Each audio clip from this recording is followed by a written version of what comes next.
Bienvenidos a Cruce de Palabras por Telesur. Soy Luis Hernández Navarro y para conversar sobre los 19 años de formación de los caracoles o juntas de buen gobierno, nacidas de las comunidades donde actúa e influye el Ejército Zapatista de Liberación Nacional, está con nosotros el doctor Gilberto López y Rivas. Gilberto es doctor por antropología por la Universidad de Utah, es investigador del Instituto Nacional de Antropología e Historia y autor de 15, 20 libros sobre la cuestión étnica, la cuestión nacional, el movimiento indígena, un gran conocedor de las expresiones de la lucha por la identidad étnica en el continente. Gilberto, muchas gracias por estar con nosotros en este programa. Al contrario, Luis, es siempre un gusto estar contigo. Comencemos por el ABC. Se cumplen los 19 años de los caracoles, pero ¿qué son los caracoles? Bueno, los caracoles provienen de los llamados Aguascalientes, que fueron los gobiernos que se integran después de la traición de los acuerdos de San Andrés. ¿Qué son los acuerdos de San Andrés? Los acuerdos de San Andrés, que en febrero del 96, 16 de febrero del 96, que se firmaron, y en donde el EZ depositó pues la confianza en que el legislativo respetaría esa firma y esos acuerdos. O sea, una reforma que iba a reconocer los derechos de a la autonomía de los pueblos en el marco de la Constitución. En el marco de la Constitución. Y eso lo traiciona el gobierno. Lo traiciona el gobierno en sus tres niveles, empezando por el legislativo, que manda una versión acotada, tergiversada, contaminada de lo que fueron esos acuerdos. Y el EZ, por lo tanto, decide irse por lo que los antropólogos llamamos las autonomías de facto, y que es la construcción autonómica en los tres niveles que el EZ lo ha venido haciendo: el nivel local, el nivel municipal y el nivel regional, que eran los Aguascalientes, que se transforman en caracoles. Hace 19 años es lo que estamos nosotros celebrando. O sea, ¿son formas de gobierno propias? Son formas de autogobierno que provienen del ejercicio del mandar obedeciendo. Esto es de una forma de gobernabilidad inédita en muchas latitudes, incluso en el ámbito mundial, totalmente horizontales, que responde a revocación de mandatos si las formas de gobierno en los tres niveles no son bien vistas por las propias comunidades o por los propios municipios o por las propias juntas. Siempre están pues monitoreadas por los pueblos mismos, pero también por el EZLN, que se retira de esas juntas de gobierno, recordemos, pero que es el botano, ¿no? El corazón del pueblo, ¿no? El botano es el EZ como la organización político-militar que está detrás de todo ese proceso y que pues desde el 94 pues da pues una orientación, un faro, a pesar de lo que dicen ellos, de que no quieren ser vanguardia, pero son una vanguardia en el sentido estricto del término, sin reclamar nada a cambio, para todos todo, para nosotros nada. Y creo que en ese sentido, pues estos 19 años han dado muestras de cómo construir un gobierno con una cantidad de conquistas a lo largo de estos 19 años. Conquistas en el terreno de la construcción de autonomías, en el terreno de romper con las barreras de género y el reconocimiento total de lo que fue la ley revolucionaria de las mujeres, que se expidió antes del levantamiento, pero que durante todos estos años de Aguascalientes y de Caracoles, pues ha venido acrecentándose. Y bueno, hoy tenemos lo que es este ejemplo de gobierno del pueblo, para el pueblo y desde el pueblo, ¿no? Cuando hablas de formas de gobierno, estás hablando ¿de qué? ¿De autoridades que ejercen autoridad? O sea, que dirimen conflictos, que Sí, organizan la sí, producción, sí, sí. o ¿a qué te refieres? ¿Cuáles son En los los niveles, ámbitos en los que en los, ejerce? en los tres niveles de gobierno, en cada uno de estos niveles hay las comisiones, particularmente, a grosso modo, con diferentes características en cada una, porque se adaptan. Nosotros usamos esto de que es como una sábana en un cuerpo, ¿no? En cada región se adapta a las condiciones, en cada municipio se adapta a las condiciones. Cada, cada junta de gobierno en los tres niveles tiene diferentes comisiones: producción, mujeres, cultura, eh, eh, comunicación, pero digamos que están cubiertas todas las que podrían ser las manifestaciones de un gobierno que tiene su fundamento y su base en las elecciones periódicas y permanentes en esos tres niveles, y que dan como resultado la formación de las juntas de gobierno de esos tres niveles. O sea, ¿qué significa eso? Que esas autoridades son nombradas como, Gilberto. ¿Hay elecciones en el sentido No, de que no, hay son partidos y asambleas. compiten planillas o No, cómo es? nada, para nada. Son, ahí se considera que los partidos, como su nombre implica, parten a las comunidades. O sea, no hay absolutamente la presencia de partidos políticos de ningún tipo, sino que son pues elecciones que se llevan a cabo en procesos comunitarios.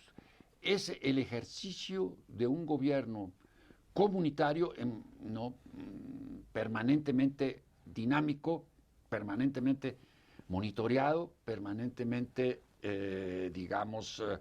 autorreflexivo de sus propias decisiones, y que están cambiando lo que no funciona, y que están permanentemente viendo de qué forma y de qué manera pueden profundizar lo que llamamos nosotros la integración del sujeto autonómico. ¿Y esas autoridades tienen un salario, No, Gilberto? nada, no, para nada, no. Lo que ocurre es que las personas que son nombradas por las comunidades para ocupar los diferentes cargos o comisiones, sus tierras, sus labores, sus tareas, pues las llevan a cabo otros en la comunidad. Entonces, si se ve que alguien requiere de una ayuda especial, la propia comunidad resuelve de qué forma o de qué manera esa persona es auxiliada para que de manera libre, sin salario alguno, pueda seguir en sus funciones de gobierno. Y por ejemplo, Gilberto, ¿qué relación hay entre esos municipios autónomos, esas comunidades, esos gobiernos regionales con los municipios constitucionales, con la estructura legal que existe en el resto de México? Los zapatistas han puesto en práctica una forma inédita de tratar lo que podría ser el conflicto, de tal manera que incluso llama la atención cómo les llaman a los gobiernos constitucionales, les llaman los hermanos partidistas, dicen ellos.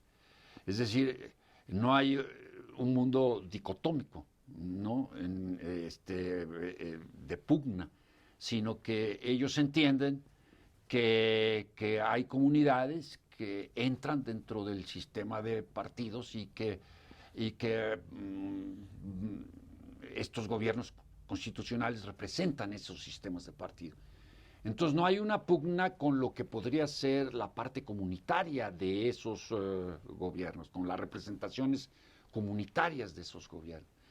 Y es muy frecuente que estos gobiernos pidan ayuda al EZ para resolver algunos de sus problemas. Es algo inusitado que hemos visto a lo largo de estos años en que se han estudiado las autonomías zapatistas, de que, bueno, al grado de testimonios de comandantes militares que que se han escuchado decir, si quieren resolver ese problema, que el gobierno constitucional vaya con el EZ, porque ahí sí se resuelven esos problemas, ¿no? A ese grado llegan.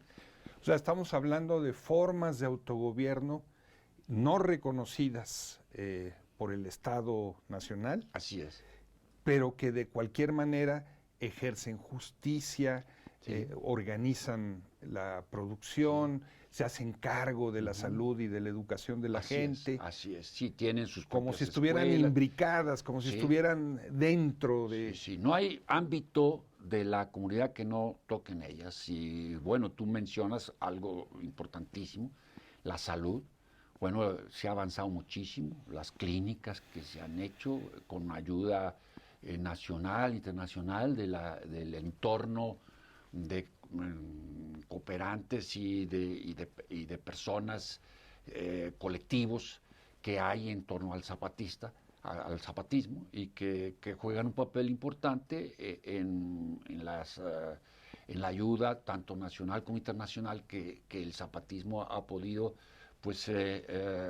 abarcar, ¿no? Ha podido reunir en torno a estos ejercicios de gobierno. Esas juntas de buen gobierno y las otras expresiones de gobierno, sea municipal o sea comunitario, ¿reciben financiamiento del Estado? No, los zapatistas se han negado a recibir cualquier tipo de ayuda monetaria que provenga tanto del gobierno como de cualquier otra entidad que ellos juzgan que no va acorde con sus principios. Y incluso a mí me ha tocado regresar aportaciones de sumas de dinero, no voy a mencionarlas, pero importantes porque no estaban de acuerdo con de dónde provenía esa ayuda de dinero. Es decir, yo he sido testigo concreto del principio de congruencia que hay con respecto a todo eso. Por eso las acusaciones que hay, ¿no? De gente que especula, ¿no? Sobre supuestas ayudas del EZ provenientes de X lugares, son absolutamente falsas, completamente, de todo tipo, ¿no? Y el EZ se sostiene con el trabajo de sus propias comunidades y con cooperantes o formas de ayudas solidarias que ha recabado a lo largo de todos estos años, tanto de la comunidad nacional como internacional. ¿Te parece, Gilberto, si vamos a una pausa? Claro que sí, Luis. Amigos, amigas, no se vayan, volvemos en muy breves instantes.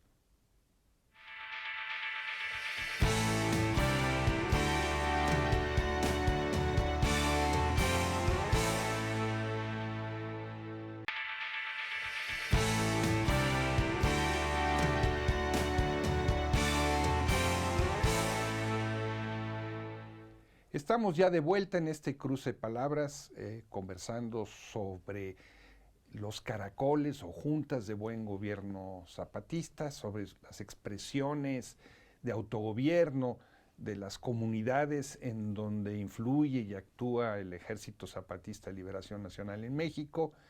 Y está con nosotros el doctor Gilberto López y Rivas. Gilberto, nos estabas contando antes del corte cómo los zapatistas generan sus propios recursos y no aceptan recursos que los comprometan políticamente. Estamos hablando, sin embargo, de una base social muy pobre, ¿no? De campesinos pobres, muchos de ellos semiproletarios, que producen café, ganado. Ellos han construido una salida para una parte de sus productos. Sí, hay economías solidarias que tanto a nivel nacional como internacional han dado curso para un sinnúmero de iniciativas económicas de los propios zapatistas. Y de esa manera han podido, pues, durante todos estos años sobrevivir en lo que toca a lo que corresponde, digamos, a ese ámbito de la economía que no es la autosuficiencia, porque mucho de lo que producen ellos responde a la autosuficiencia de las propias comunidades. Ellos no son comunidades que no tengan que comer, ni cómo curarse, ni cómo enfrentar pues, las problemáticas de una comunidad en esas condiciones, digamos, socioeconómicas que estás describiendo. Y a la par tienen que enfrentarse a lo que está en contra de estos procesos, que es lo que pues podría ser pues la contrainsurgencia, los megaproyectos, los ataques de los paramilitares. O sea, no todo es miel sobre hojuelas. O sea, estamos hablando en la primera parte de este programa sobre lo que sería la parte propositiva y positiva. Pero claro, estos gobiernos van a contracorriente. Estos gobiernos van a pesar de el Estado, las transnacionales, los paramilitares, los grupos caciquiles, etcétera, etcétera, etcétera. O sea, estas formas de autogobierno y estas prácticas de autogestión buscan ser contenidas desde el Estado, por ejemplo, a partir de grupos paramilitares. ¿Siguen existiendo esos grupos paramilitares? Naturalmente, no han parado, Luis, desde el 94 a la fecha. A mí incluso me tocó denunciar la existencia de esos grupos militares en mi calidad de diputado federal y perteneciente a la Comisión de Concordia y Pacificación, y fue así como entró una denuncia que, por cierto, Digna Ochoa fue la que la presentó. Una defensora de derechos humanos asesinada. Sí, exactamente. Y bueno, ahí nos tocó reunirnos con acá el entonces Madrazo se llamaba, procurador, que él mismo reconoció la existencia de 12 grupos paramilitares y incluso nos dio los nombres. Esos grupos siguen existiendo con distintas caretas, con distintas denominaciones. ¿Pero quién los financia? ¿Quién los apoya? Pues se financian desde el propio Estado, a partir pues de la sección segunda del propio ejército, ¿no? Inteligencia militar. Hay una gran relación una relación directa entre lo que podría ser lo militar y lo paramilitar. De hecho, pues la matanza de Actial, recordarás, pues fue hecha unos pasos de diciembre de algunos 97. Pasos de la presencia del propio ejército ¿no? Y pues los tiros se escucharon. Pero estamos hablando del 97. Estamos hablando del 97. Pero eso se mantiene. Se mantiene la vigilancia aérea, se mantiene la vigilancia a base pues de diferentes tipos de control, no contrainsurgente, vendedores de Biblias, etcétera, disfrazados. Pues la sección segunda actúa, sigue actuando el ejército, la fuerza aérea, en las comunidades. Las comunidades ejercen toda esa extraordinaria forma de gobierno en lo que podría ser un cerco de penetración. Es decir, no es un cerco como lo pensamos nosotros, sino que pues, hay convoyes que atraviesan los territorios permanentemente. Hay vigilancia aérea y terrestre a partir de agentes disfrazados de diversas formas o maneras. Y hay, digamos, presencia también de estos grupos paramilitares que han sido en los últimos meses denunciadas por distintas organizaciones, entre ellos el FRAIBA, el Centro de Derechos Humanos.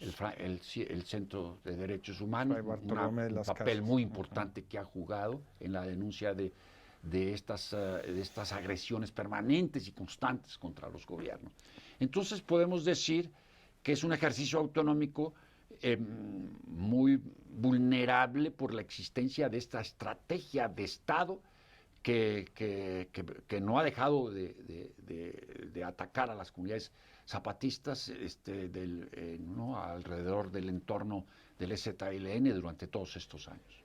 Gilberto, estamos hablando que estas juntas de buen gobierno tienen ya 19 años, de que los niños que nacieron cuando se formaron son hoy prácticamente hombres, porque a los 19 años en las comunidades indígenas ya se es hombre, no se es un adolescente ni un joven. ¿Cómo ha sido la formación de estos jóvenes en ese entorno de autogobierno?